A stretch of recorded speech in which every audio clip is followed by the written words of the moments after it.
بے شک میں ہوں اللہ، نہیں کوئی معبود میرے سوا، فاعبدنی پس میری عبادت کرو، میرے آگے جھکو، میری عبادت کرو، میری بندگی میں آ جاؤ۔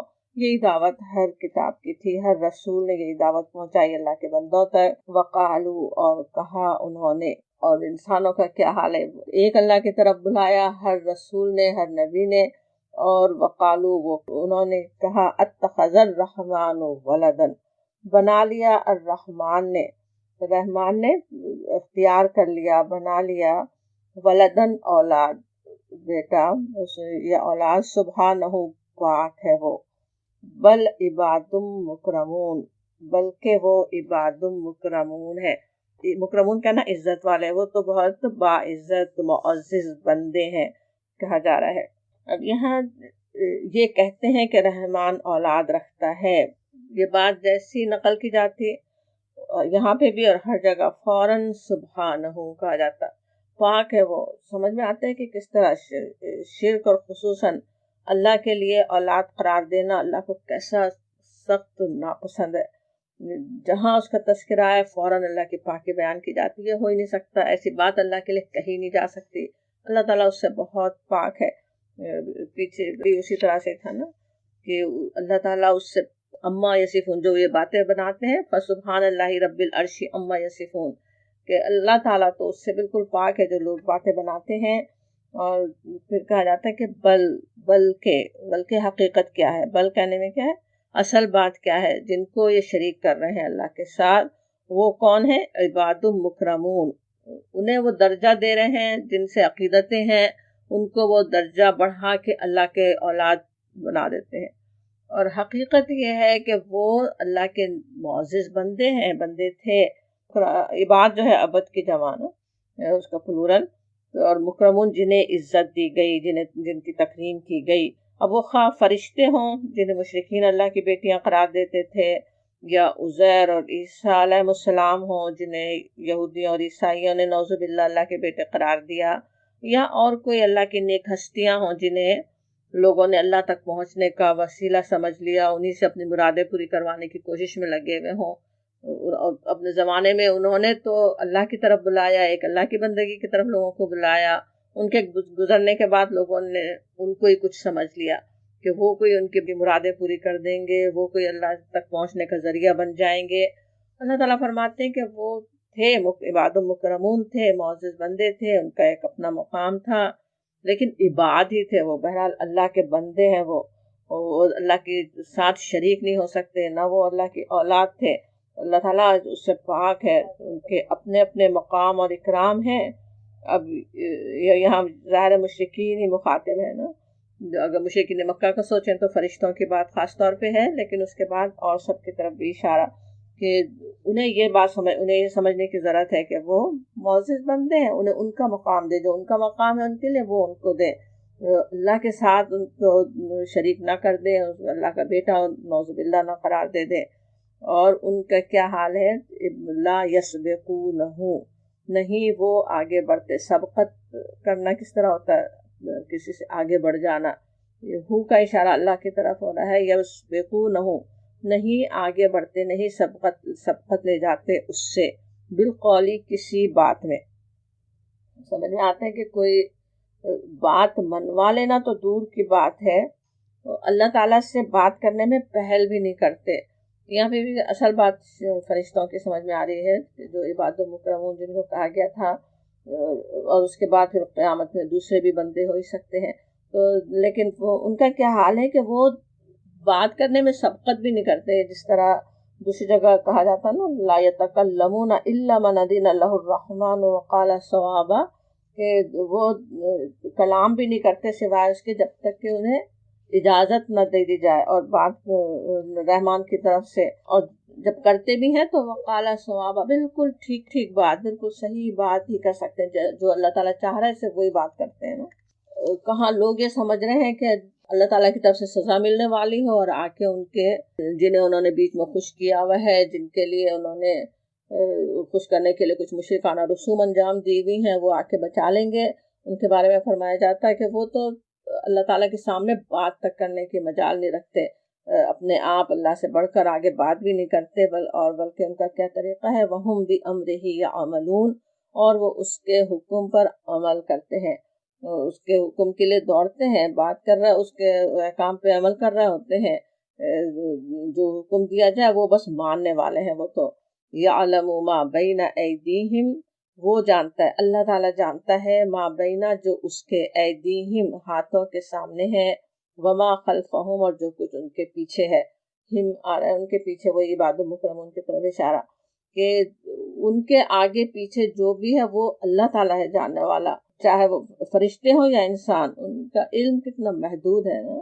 انسان کا تو ہم جانتے ہیں کہ وہ بس اپنے سامنے کی کوئی بس چیز دیکھ سکتا ہے نا، بلکہ ماضی میں جو کچھ ہوا وہ بھی جتنا اللہ تعالیٰ چاہے اتنا ہی حافظے میں محفوظ ہوگا، اور مستقبل کا تو ہر بات ہی بالکل غیر یقینی ہے، کچھ بھی نہیں جان سکتا انسان، اگلے لمحے تک میں بھی کیا ہو سکتا ہے، کیا ہوگا، کوئی یقینی بات نہیں ہوتی نا، انسان کو کوئی علم نہیں، آگے پیچھے کا، ماضی اور مستقبل کا تفصیلی علم تو صرف اللہ رب العالمین ہی رکھتا ہے نا۔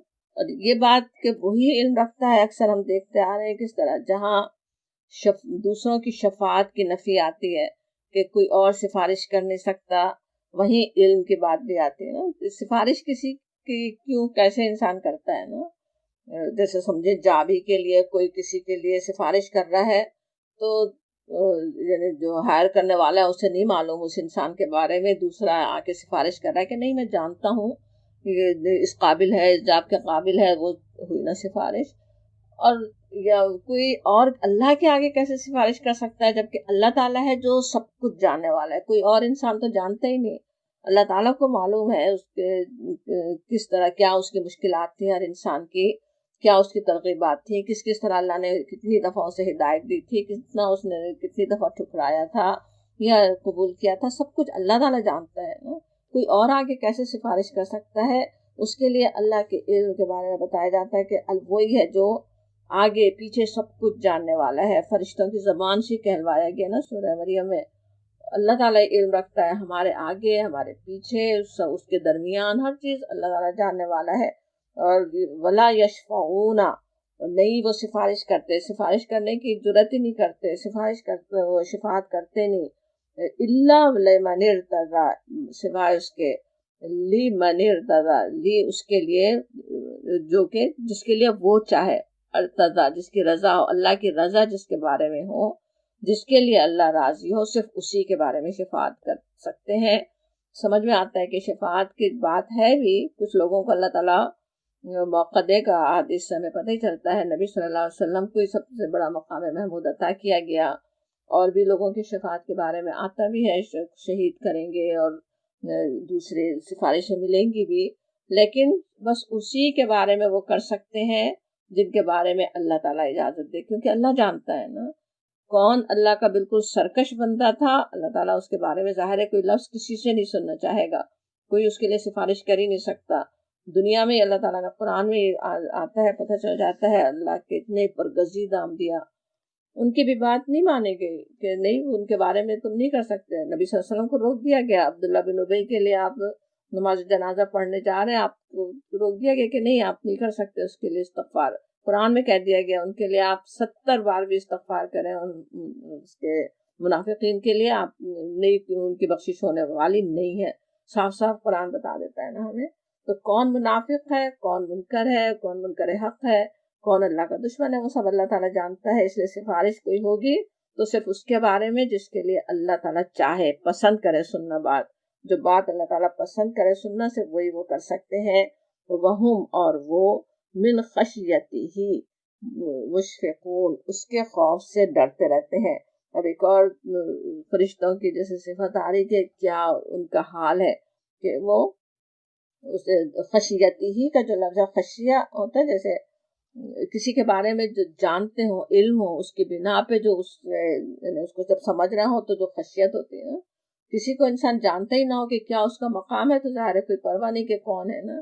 سوچیں کوئی ملک کا پریزیڈنٹ بھی اگر ایک عام لباس میں کوئی گزر رہا ہو، کوئی اسے جانتا نہیں ہو کہ یہ وہ ہے تو اسے کیا پرواہ ہے، وہ تو کسی بس گزر جائے اس کے سامنے سے، اور کوئی بڑے سے بڑا عالم بھی ہو تو اس سے پلٹ کے بات کر لے، پوچھے کہ تم یہ بات کیسے کہہ رہے ہو، اگر علم ہو، پتا ہو کہ اچھا یہ کون ہے، تو پھر جو دل کی الگ کیفیت ہوتی ہے نا، تو وہ ہے خشیت. فرشتے جانتے ہیں اللہ کے مقام کو، پہچانتے ہیں اللہ کی عظمت کو، وہ جانتے ہیں، اس کے لیے وہ خشیت رکھتے ہیں. اور مشفقون آتا ہے، خشیت اور اس کے شفقہ، دو خشیہ شفقہ دونوں کے لیے اردو میں ہم ترجمہ دیکھیں تو ڈرنا ہی آئے گا، لیکن عربی میں پھر اس کے لیے مختلف الفاظ ہیں نا، اور ہر ایک کے مختلف معنی بھی ہوتے ہیں. شفقہ کا لفظ جو ہے وہ جیسے اس سرخی کو بھی کہتے ہیں نا، تو شفق جب اس کے لیے ڈر کے لیے جہاں استعمال ہوتا تو وہاں بھی جیسے ملے جلے جذبات کے ساتھ نہ ہوتا نا، تو اسی لیے جیسے رحم بھی اس میں شامل ہو یا محبت بھی شامل ہو، وہ ڈر ہوتا نا. تو خشیہ ایسا خوف ہے جو کسی کی عظمت کی وجہ سے دل پر طاری ہو. اور اشفقہ جو ہے، جیسے اشفقہ اللہ کہیں تو کسی کی بھلائی چاہنا، جس طرح شفقت کرنا اردو میں استعمال کرتے ہیں نا. اور خیر خواہی کے ساتھ کسی کے جیسے تکلیف آنے سے ڈرنا، اس پر تکلیف آنے سے ڈرنا، وہ ہے جس طرح ایک ماں بچوں کے لیے شفیق ہوتی ہے، مسلسل ڈر بھی رہی ہوتی نا کچھ ہو نہیں جائے، کچھ تکلیف نہ ہو.